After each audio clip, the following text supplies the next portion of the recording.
Chapter 18 The Legend of Sesha. Om Shri Ganeshaya Namaha. Mudgalacharya continued the narration of the legend. Thereafter, Sesha observed austere penance in a forest with steadfast devotion. After observing self-control and restraint of his senses, he purified the 5 tendencies of the chitta serially by yogic sadhana. When he went beyond the 5 aspects of the chitta, Mahanaga attained peace and sang bhajans of Gananayaka with devotion. He performed puja of Gananayaka, continuously observing the traditions of a Ganapatya. Gajanana was pleased with his austere penance.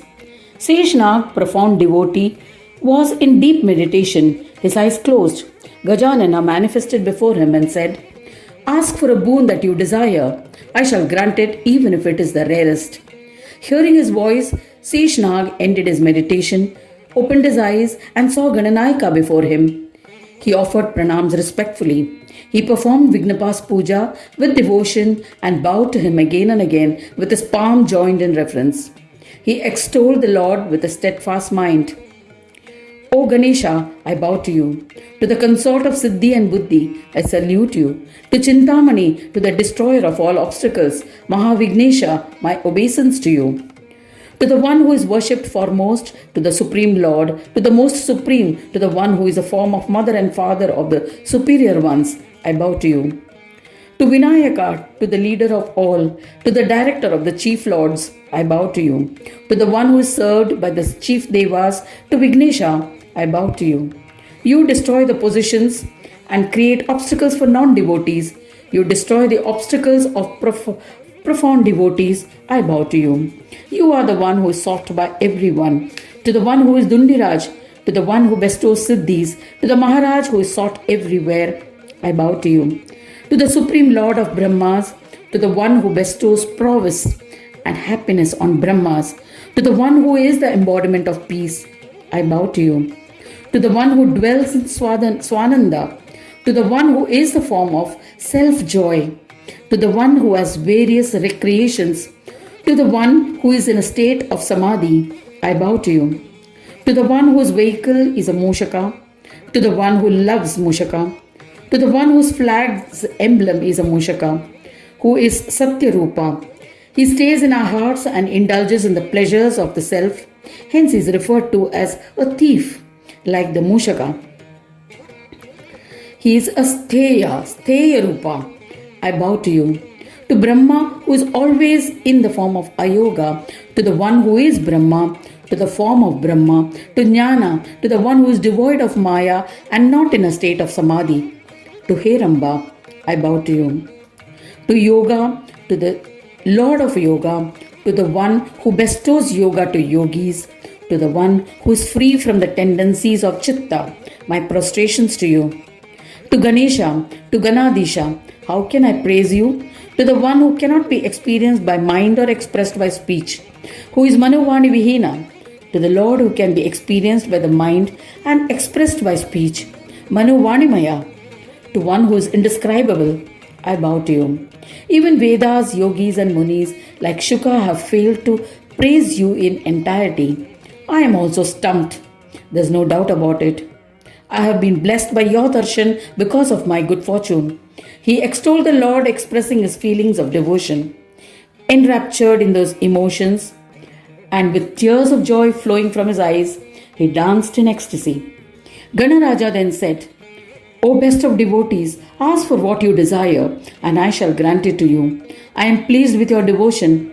This stotra that you have composed in my praise will bestow the reader with peace, as well as dharma, wealth, desire fulfillment, and liberation. The reader and the listener will be blessed by fulfillment of all desires. Listening to it will enhance devoutness in the mind of the worshipper. There is no doubt about it." Nagaraja was greedy for devotion. He bowed to Ganesha in reverence and said, "O Ganadisha, grant that my devotion to you will be profound. Grant that I be blessed with perpetual peace. Please remain established in the 5-fold aspects of my chitta. Inspire me and protect me from the delusions of my mind. A mind is fickle and will be susceptible to the pleasures of the world. O Lord, so please incarnate as my son. Then I shall love you as a son and sing your bhajans. I shall worship you as our family deity with peace in my heart. By your grace, O Lord, this place will become a Ganesh pilgrimage center where the devotees' wishes will be fulfilled and they will attain peace. I have attained peace after taking your joy bestowing darshan here. Since I have merged into you and am undifferentiated from you, O Ganadhyaksha, you have been titled Dharanidhara Gajanana. I am referred to as Dharadhara because my form bears the gross Stula earth on my head. Since you are the Lord of Chitta Bhumi and the supporter of the Chitta, the mind tendencies, through the prowess acquired by yoga, you are Dharanidhara. After having extolled thus, the son of Kashyapa became silent. Gananatha, the one who loves his devotees, replied, O Sesha, I shall fulfill all your wishes. This is definite. You will always be peaceful and engrossed in my worship with steadfast devotion. You will be the creator of Yoga Shastra, a spiritual and philosophical text on yoga which will earn you great respect. There will be no one as proficient as you in yoga. You will worship me with Bhakti Yoga. Bhakti Yoga is one of the four main yogic paths to enlightenment. Bhakti means devotion or love and will reside on my Nabhi, the navel region. You will be born free from delusions and worship me. You will not be weary or suffer from bearing the burden of earth, as it will appear to be as light as a mustard seed. Even when Brahmanda Nayaka Vishnu reclines and rests on you, his weight will feel like a flower. You will be the recipient of the share of offerings made during yajnas. O illustrious one, you will be honored and acknowledged as the guardian of directions, Dikpala. There's no doubt about it. After saying this, Ganadisha showed him his different and beautiful forms by the prowess of yoga. He showed him his Samashti form, the collective existence, Vyashti form, separated aggregate, and Nada form, the sacred sound Om, Bindu form, supreme consciousness, Soham form, I am He, Videha form, incorporeal form, and Bodharupa, omniscient form. Nagaraja saw his Ayoga form, his form as yogic peace, and was wonderstruck. All his doubts were eliminated. Thereafter, Brahmanayaka Gajanana disappeared.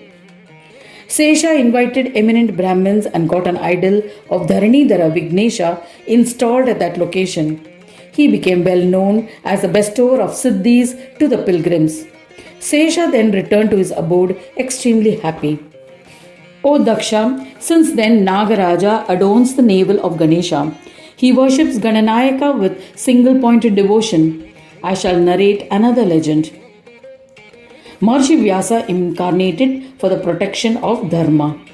Vyasa surrendered to Brahmadeva. He listened to the Puranas of Ganesha from him. He worshipped Ganesha lovingly and performed austere penance with devotion. A pleased Ganaraja granted him boons.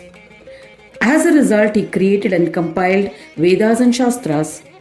After a passage of considerable period, Vyasa became deluded as his mind became fickle and influenced by Maya, and his practice of yoga became corrupt. Vyasa would regularly perform Tarpan standing in the river waters. Tarpana is a Vedic practice done by Brahmins, which refers to an offering made to divine entities.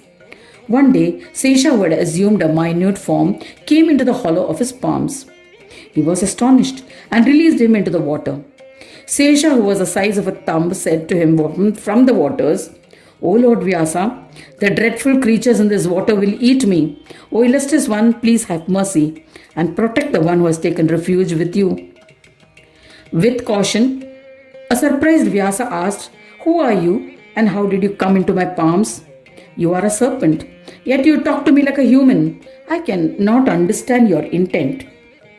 Listening to his queries, Patanjali, the form of Sesha, who incarnated as a snakelet, replied meaningfully, O eminent Muni, you have stopped thinking due to the influence of Maya. This is the reason why you have asked about my identity. Are you trying to test me? I belong to the clan of serpents, and it is by exercising my powers of Maya that I can talk like humans. Nothing is difficult to attain with Maya. Hearing that reply, Vyasa bowed to him and said, Bestow your grace on me and show me your true form. Lord Sesha assumed the form of a human being and stood before him in the form of a Brahmin. Sesha, in the form of Patanjali, said to him, O great one, I fell into the hollow of your palms for your benevolence. My name is Patanjali. Remember that I am Dharadhara Sesha. O eminent Brahmin, Ganesha inspired me to appear before you to destroy your illusions. Vyasa became very happy. Vyasa offered pranams and asked, O master, how can one who bears a chitta mind forsake thoughts? A mind sees various things in this world and thinking is influenced by it. Under such circumstances, how can one achieve this incredible feat? Patanjali then explained to Vyasa the magnificent Yoga Shastra as had been taught to him by Ganesha. Thereafter, the eminent Brahmin, who was an all-bestowing yogi and an incarnation of Sesha, disappeared. Vyasa stood there sad and perturbed. He practiced the Yoga Shastra as told to him by Seshnag in the form of Patanjali. He conquered the Chitta tendencies and became reverential to the yogis. He conquered the 5 tendencies of Chitta, eliminated his thoughts, and became one with Chintamani, O eminent Muni. He wrote the commentaries on Patanjali's Yoga Shastras. He tried to unveil the enigma for the benevolence of the people. O Daksha, I have narrated the legend depicting the glory of Sesha, which has the capacity to bestow yogic peace. Thus ends the 18th chapter titled The Legend of Sesha in the 5th Khand of the Purana Upanishad Srimad Mudgal Puran, describing the legends of Lambodara, dedicated to Sri Gajanana. End of chapter 18.